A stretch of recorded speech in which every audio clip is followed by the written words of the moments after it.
والله بکشێنەوە باشترە. نەخێر ئەمن پێم باز نییە لە حکوومەتی عێراق بچێتەوە. بەخوای پێم وایە بکشێنەوە باشترە.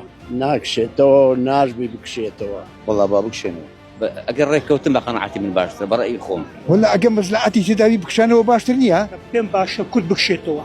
لەبەوەی جێرە کوردی ڕناگرنەوەنا بام عزبەکان خڕ بووینەوە هەر دەچین هەرزاریم هانەکمان لۆ دەبینەوە. چەند سارە ئەمەلەوە زابەی داینە حزبەکانی هەموو خۆ دەکەینە خۆ بەخێ دەکەین. کورد کوڕی بەسەری بەس خۆی هەیە. لەناو خۆمان یەکگرتوو بین بەڕاستی بکشێنەوە باشترە. هەتاکەی ئەمە زۆنی سەوزە، ئەمە زۆنی زەردە. لەگە بەغدا لێک بینەوە لێرە بە تەواتی هەموو پشتیەک بگرن هەم بەو سەرێ پشتیەک بگرن پارەمان ناداتێ گەمەمان پێ دەکەن. ئەمە بە خۆمان نتوانای خۆماندا هەیە ها خۆ بەخێ ببین بەس ئەمە ناکری ئەمە هەر بەوانەوە ڕەبت بین.